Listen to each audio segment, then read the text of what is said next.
What is going on, everybody? Today we're looking at the Jada Ultra Street Fighter 2 Final Challengers Deluxe figures of Sagat and Blanka. So both of these look cool. Of course, getting more characters to build up our lineup of the Street Fighter 2. So Sagat looks really cool, the master of Muay Thai, so really cool to have him. Looks awesome, of course, with his scar and all that stuff. Doesn't come with too many accessories, though, unfortunately, but does come with his tiger shot effect. And then we get Blanka, which always was my favorite just because he's, more beast-like guy, but looks cool in this beast-like form. All green there, has the cool long hair as well, and comes with his lightning effects for his electric thunder that he can shock people with. So those look really cool. Of course, can spin around. On the side, I never really show these, but they do have a little bit country of origins and some of their fighting style and stuff. But there we just get our characters there in their poses on the back, and of course our lineup, which we have most of these characters now. So we're starting to get whittled down on all those characters, almost completing our lineup there. So I'm excited to check both of these out. So let me get them out of the box and we'll take a look at them together. So we're going to start off with Sagat, which is the Emperor of Muay Thai from Thailand. He was formerly a member of Shadow Lu that served as M. Bison's personal bodyguard. Now he stands at 7 feet 5 inches tall, so he's a really tall character. He lost his eye in a fight before the Street Fighter tournament, and he got the scars on his body from Ryu from the first Street Fighter tournament. So he looks cool here. Of course, this is exactly how I remember because I played Street Fighter too, so exactly how I remember Sagat, just this really big, tall character. Love how he's got the more like tan skin. Of course, all the characters seem to have like a tanner skin, but his seems tan, of course, bald headed with the eye patch there on his right eye. Looks good. White eye for the other. Got some more of the scarring there on his neck and forehead. Of course, the big scar on his chest that he got from Ryu, as I told you. He's like a Muay Thai fighter, so he's got the almost, I call them like boxing shorts or whatever there. So red band around his waist with the blue short material and red stripes going down, wrapped up fist and feet there as well. So you can see him all wrapped up there ready for fighting. So it looks pretty cool. Of course, pretty basic, just a tall, bald guy otherwise, but still looks cool, especially with that big scar across his chest.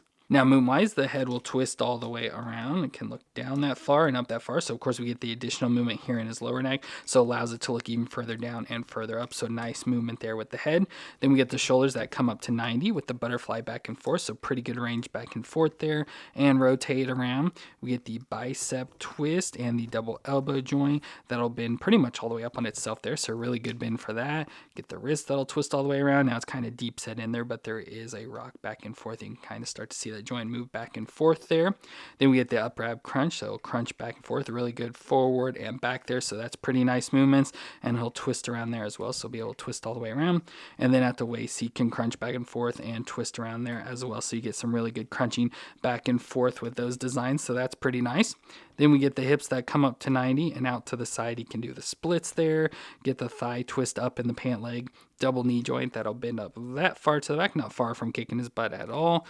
And we get the shin twist or ankle twist or whatever you want to call it there, just above the wrapping. Then we get the foot that'll rock back and forth and twist side to side with a toe joint on the end. So pretty good range of movements overall for this. It seems like one of the better. Of course, it's not too often that we get these Street Fighters. There's long gaps in between, so it's hard for me to remember. But I feel he seems to have some of like the best movements. Like usually there's always still some movements, especially in the hips, it seems like for me. But he moves really easily, no real issues or anything like that. So hopefully we'll be able to get him posed up a little more. But Sagat comes with a number of accessories, so we get an additional head. So we get this like angry head, which looks pretty nice there. So maybe we can switch that out. So we can have that head on him to make him look more angry, ready in the fight and all that.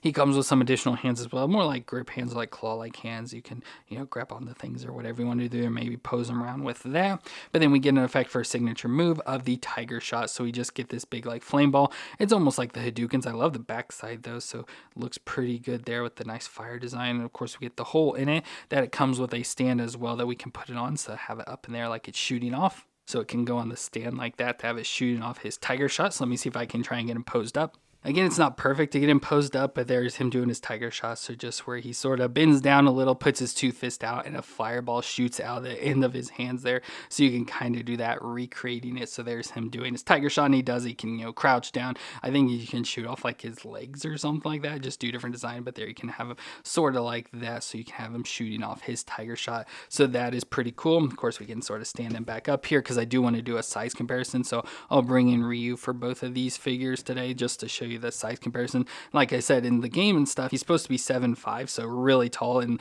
it said that he probably had giantism, so he's going to be a really tall character, so we can see that. And then of course here's Ryu compared to him, so you can see the height difference. And I'm pretty sure that doesn't seem like that's probably that much height difference in real life, because Ryu's probably about 6 foot, so only 1'5" inches, but he definitely seems a lot taller than that with that size comparison. But still really cool just to see how big Sagat is compared to normal characters like Ryu and everything. So overall pretty cool for him. Like the design, like I said, he's got, to me at least, I can remember some of the best movements in the figures we've got so far, and overall pretty cool. I just wish like effects like this would be more cooler. You know, it's pretty just basic and simple with this fireball shooting out, but still really cool design for Sagat here. And then we get Blanka, which was my favorite character to play as when I was a kid. So Blanka survived a plane crash as a young boy and grew up feral in the Amazon jungle. Now his skin turned green from eating all the plants, and he developed the ability to generate electricity after being exposed to electric eels.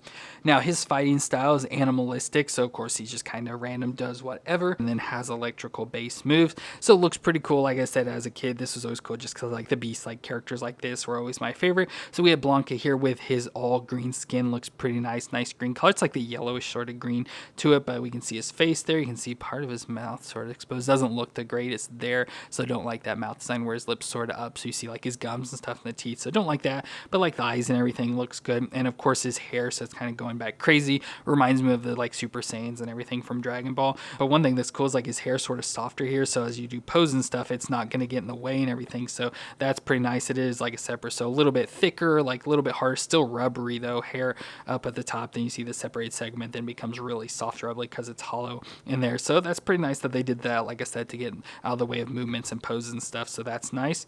But then he has some like orange fur on his body, so there on his chest, on the back of his arms, and front of his legs there. Now of course was chained up and everything, so you get like the ankle shackles and stuff there around his ankles, and he has some torn off pants. You see it torn off there at the thighs and at the waist as well with some brown pant design. So like I said, just as a kid, this character looks so cool, and with his electric powers and stuff just made me really like it. So it was always the character I always wanted to play as. But for movements, the head will twist around, so the head will twist all the way around there. You can look down that far and up the far, and again, you can see that neck joint, so you can see really much how it works there. So that'll move around. I don't know if that'll twist around as well. It doesn't feel like the easiest, so if it does, doesn't really do too much, but gives you good range. You can really look up pretty far there with Blanka, which is pretty crazy cool. Then we get the shoulders that will come up to 90, a little stiff there on him, but come up to 90, and has the butterfly back and forth. Yeah, see, even though it has like the same butterfly design, doesn't move as much as Sagat had. But then we get the bicep twist and the double elbow joint that bends all the way up on itself. Get the wrist that'll twist around, again deep set in there, but will crunch back and forth there. Then we get his ab crunch, so we get the upper crunch back and forth, so crunch back and forth there. Of course not the easiest, a little stiff, but once again not as much range as Sagat had it seem like, and he'll twist around there as well. And then of course at the waist, crunch back and forth and twist around, so again with both of those you can get pretty good crunching back and forth. Then we go to the hips that come up to 90, and out to the side he can do the splits, get a thigh twist up in the pant leg once again, the double knee joint that'll bend up that far back, kicking himself in the butt. And then we get an ankle twist as well, so just below the fur there, his ankle twist all the way around. And then we get, of course, the ankle joint that'll rock back and forth, twist side to side. So overall pretty decent movements, like not bad at all. And of course he doesn't wear much clothes or anything, so that's going to help with his movements. But like I said, there's just something about it, even though very similar to Sagat, like they didn't reuse the body or anything, but very similar to Sagat, he still doesn't have as good as range as Sagat had. Now he comes with accessories as well, so we get additional heads like this feral angry head, so I like this a lot, so I think that looks pretty cool, showing the teeth like it does there. So let's switch the head out. And again, this one has the same softer hair and stuff, so you can still get it posed up and everything. I think the hair on the side here, I don't like the way that looks as much, so I don't know what's going on with that, but I like that face design more, so probably leave that on, especially for being in the tournament. And then he comes with some grip hands and stuff as well, so we get these sort of like claw-like hands, which I may switch out because I don't think it really matters if he has fists or not. So you got the claw hands. I feel that goes a little bit more with him there. Before I show off his powers, I do want to do the size comparison with Ryu. So again, here's Ryu compared to Blanka. And when we bring both figures in at the end, you'll see how big Sagat is compared to Blanka as well. But still, Blanka pretty big. Like I said, that's why they're deluxe figures. So compared to Ryu there, how tall he is. So pretty nice for that. And then we can bring in his powers of his electric thunder. So we get these lightning effects that you can just sort of put around him to be shocking the other characters. But for him to do the move, he just kind of crouches in a ball. And I'm not sure how well this figure figure will crouch, and I don't know like overall size wise, because he like crunches down with his arms in between his legs. So like I said, I don't think he'll really be able to do it too much, like be able to crouch it down enough and get the legs spread apart. That's just issues with action figure designs like this, not being able to do that. So that's about the best I can get him to crouch down. Like I said, he can't definitely crouch anymore as much as he's supposed to in the game, but thankfully, like I said, with his head design and stuff, it still allows him like to look up, so that's pretty nice. But like I said, you try and just get him crouched down as much as you can, and then he just, you know, shoots off electricity, and when people touch him, it sort of electrocutes him, so you can just try to put that around him to give it like an aura effect, kind of like it is in the game where he just has the electricity around him or whatever. Like I said, doesn't really carry off his moves too well, but you can do that, or then like take the Ryu and put this electricity in front of him like he's being electrocuted or whatever. But you can just kind of try and do that with Blanka there. Like I said, can't really pull off his move the best like you can with some of the others, but still pretty cool for the design overall. So that's going to be it for our Deluxe Jada Street Fighter 2 figures of Sagat and Blanka. So even here you can see just how tall Sagat is, even compared to Blanka. So like I said, definitely a tall figure here with Sagat, which is really cool. And two really cool figures overall. Like I said, Sagat, like character-wise and all that sort of stuff, not really my favorite character, but figure-wise, like I said, there's just something about him. He seems to have like the best movements so far that I've noticed. So I really like him because of that. And of course, Blanka, like I said, he was my favorite as a kid. Really like this figure design. The only thing, his hair just kind of looks weird. I wish it'd like sit more natural on him and like this position, but otherwise still a really cool figure design for him. So really like finally having Blanka in the collection as well. So let me know what you thought of these two figures down in the comments, and if you enjoyed my review, let me know with that like and hit the subscribe button to see more. But I want to thank you all for watching. I hope you all stay awesome out there, and I'll see you in our next review.